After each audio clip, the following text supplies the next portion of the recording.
Friends, आज का हमारा टॉपिक है volt ampere characteristic curve of PN junction diode. आज हम पीएन जंक्शन डायोड के कर्व को देखेंगे, किस तरह से हम पीएन जंक्शन डायोड के कर्व को प्लॉट करते हैं। ठीक है, आपको हमने इससे पहले पीएन जंक्शन डायोड उसके दोनों टाइप्स फॉरवर्ड बाइसिंग और रिवर्स बाइसिंग के बारे में बताया। ठीक है, फॉरवर्ड बाइसिंग में हम फॉरवर्ड वोल्टेज अप्लाई करते थे, हमें फॉरवर्ड करंट मिलती थी, और रिवर्स बाइसिंग में हम रिवर्स वोल्टेज अप्लाई करते थे और हमें रिवर्स करंट मिलती थी।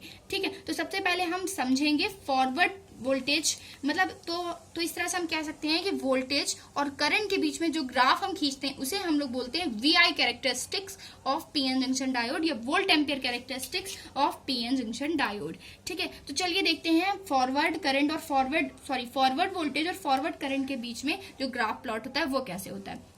देखिए, फॉरवर्ड बाइसिंग में क्या होता है। देखिए, जब आप वोल्टेज फॉरवर्ड वोल्टेज का मान 0 से वीबी तक बढ़ाते हैं। वीबी हमारा क्या है? वीबी हमारा है बैरियर वोल्टेज।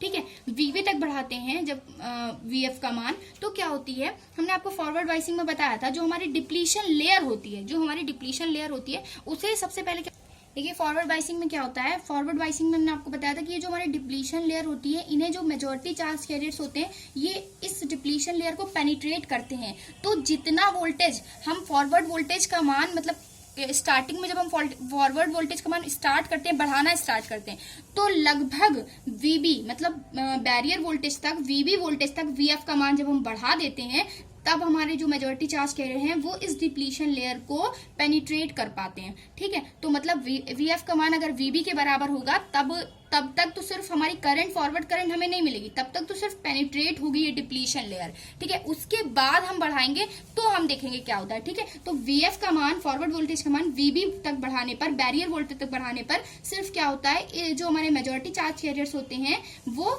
इस डिप्लीशन लेयर को पेनिट्रेट कर पाते हैं। ठीक, वीबी तो हमारा वो वोल्टेज है, मान लीजिए वीबी हमारा वो वोल्टेज है जिसपे हमारी क्या हो गई, डिप्लीशन लेयर पेनिट्रेट हो गई।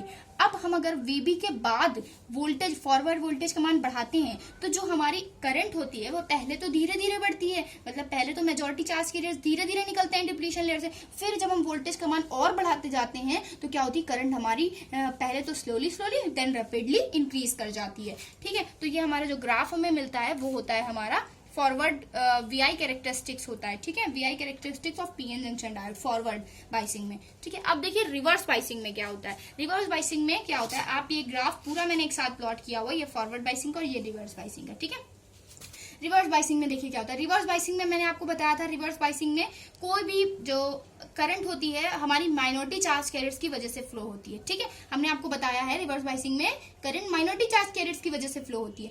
तो हमें क्या होता है, स्टार्टिंग में हम जो वोल्टेज होता है रिवर्स वोल्टेज उसका मान बढ़ाते जाते हैं, लेकिन करंट हमारी क्या हमें बहुत कम मात्रा में मिलती जाती है, क्योंकि हमारी करंट किसकी वजह से फ्लो हो रही है, माइनॉरिटी चार्ज कैरियर्स। और जब माइनॉरिटी चार्ज कैरियर्स बहुत कम है तो उनकी वजह से हमें बहुत कम धारा मिलती है, लगभग यहाँ तक। वीजेड हमारा क्या होता है, जेनर वोल्टेज होता है, जेनर वोल्टेज तक हमें कांस्टेंट करंट मिलती जाती है। लगभग देखिए कांस्टेंट ही तो करंट है, कांस्टेंट करंट मिलती जाती है। ये जेनर वोल्टेज हमारा कितना होता है, लगभग 7 वोल्ट होता है। 7 वोल्ट तक हम अगर रिवर्स वोल्टेज का मान बढ़ाएं तो क्या होता है, हमें कांस्टेंट करंट मिलती है, लगभग कांस्टेंट करंट। लेकिन अगर जेनर वोल्टेज या 7 वोल्ट के बाद अगर हम रिवर्स वोल्टेज का मान बढ़ाते हैं तो हमारी करंट जो होती है इंक्रीज कर जाती है, डायरेक्टली इंक्रीज कर जाती है। ठीक है, बहुत ही तेजी से इंक्रीज कर जाती है। तो इस तरह से जो कर्व हमें मिलता है उसे हम बोलते हैं VI characteristics of PN junction diode in reverse biasing. ठीक है, तो ये हमारा रिवर्स बाइसिंग में हमें इस तरह से कर्व प्लॉट होता है। ठीक है, तो 7 वोल्ट तक तो हमें कांस्टेंट करंट मिल रही थी, देन हमें बहुत ही ज्यादा करंट एकदम से इंक्रीज हो गई करंट।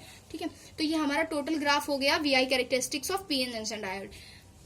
अब आप अगर इसके नोट्स ले लें स्क्रीनशॉट तो अच्छा रहेगा। देखिए, आप सबसे पहले लिखेंगे वीआई कैरेक्टरिस्टिक कहते किसे हैं। ठीक है, जब फॉरवर्ड करंट या फॉरवर्ड वोल्टेज या रिवर्स वोल्टेज और फॉरवर्ड करंट या रिवर्स करंट के बीच में जब आप ग्राफ खींचते हैं तो इसे वीआई कैरेक्टरिस्टिक्स बोलते हैं। ठीक है, तो देखिए आप ये ग्राफ की स्क्रीनशॉट लें, इस तरह से आपको ग्राफ बनाना है।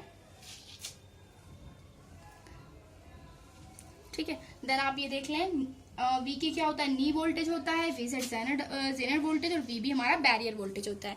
ओके,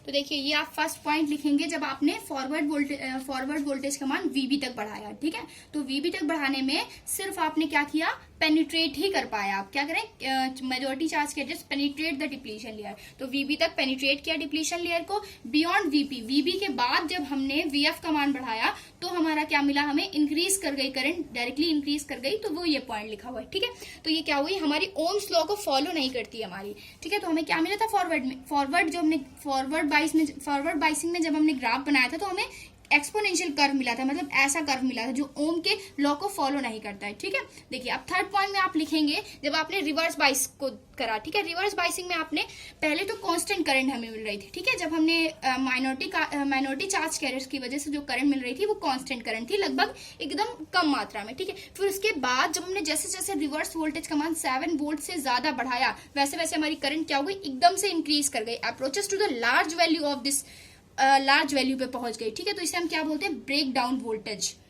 तो मतलब वो वोल्टेज, वो रिवर्स वोल्टेज का मान जब हम 7 वोल्ट से ज्यादा कर देते हैं उस रिवर्स वोल्टेज को हम बोलते हैं ब्रेक डाउन वोल्टेज। ठीक है, इन पीएन जंक्शन डायोड। अब ये ब्रेक डाउन कैसे हो जाता है, करंट डायरेक्टली कैसे इंक्रीज हो जाती है 7 वोल्ट के बाद, क्योंकि करंट तो सिर्फ माइनॉरिटी चार्ज कैरियर्स की वजह से फ्लो हो रही थी रिवर्स बाइसिंग में। तो इसे समझने के लिए हमारे पास दो फिनोमिना होते हैं। ठीक है, there are two phenomena mechanism to explain the break down phenomena. इसके बाद की वीडियो में मैं बताऊंगी जो दो फिनोमिना होते हैं वो क्या होते हैं। ठीक है, फर्स्ट हमारा होता है एवलांचे ब्रेक डाउन और सेकेंड होता है हमारा